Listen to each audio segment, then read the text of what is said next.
येवले वाघमोडेवाडी रस्त्याला पावसाचं पाणी साचून रस्त्याला तळ्याचं स्वरूप येऊन लोकांची गैरसोय होत होती। श्री ब्रह्मचैतन्य महाराज समाधी मंदिराजवळच्या याच रस्त्यावर पाटबंधारे विभागाचं कार्यालय आहे। अनेक प्रवासी, भाविक, महिला तसेच विद्यार्थी या रस्त्यानं मोठ्या प्रमाणावर ये-जा करत असतात। या ठिकाणी साचणाऱ्या गढूळ पाण्यानं डासांचं प्रमाण वाढून डेंग्यू, मलेरिया, कावीळ यांसारखे साथीचे आजार पसरण्याचा धोका सुद्धा होतो।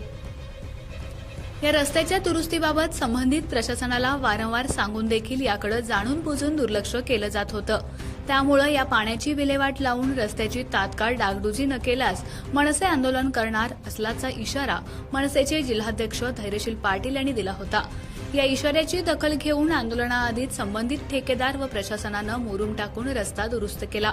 या रस्त्यावरील खड्डे भरले तसेच रोलरच्या सहाय्यानं रस्त्याचे सपाटीकरण करण्यात आलं। यावेळी मनसे जिल्हाध्यक्ष धैर्यशील पाटील, मनसे विद्यार्थी सेनेचे जिल्हाध्यक्ष सागर कट्टे, रणजित पडमलकर, राजेंद्र कट्टे, विजय पाटील, राजेंद्र पाटील व कार्यकर्ते भर पावसात थांबून होते। रस्त्याची दुरुस्ती केल्याबद्दल धैर्यशील पाटील यांनी संबंधित ठेकेदार कंपनीच्या कर्मचाऱ्यांचा सत्कार केला।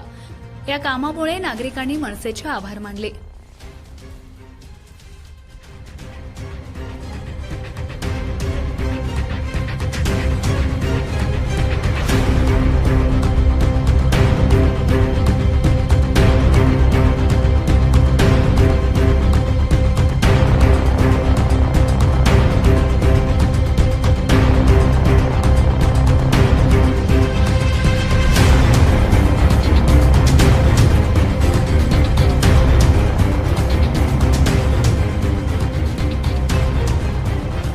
गेल्या 3 दिवसापूर्वी आम्ही हा वाघमोडे रोडला तळ्याचं स्वरूप निर्माण झालेलं होतं, त्या संबंधित आवाज उठवला होता। संबंधित यूट्यूब चॅनल आणि प्रेस मीडियाने हा विषय लावून धरला होता। आम्ही आंदोलनाचा इशारा दिला होता। आंदोलनाच्या इशाऱ्यानंतर आज संबंधित कंपनीने आणि प्रशासनाने याच्यामध्ये लक्ष घालून रोडचं काम चालू केलेलं आहे। त्याबद्दल त्यांचं सर्वांचं आम्ही अभिनंदन करत आहोत।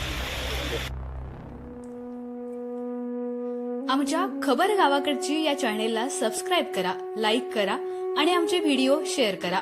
धन्यवाद।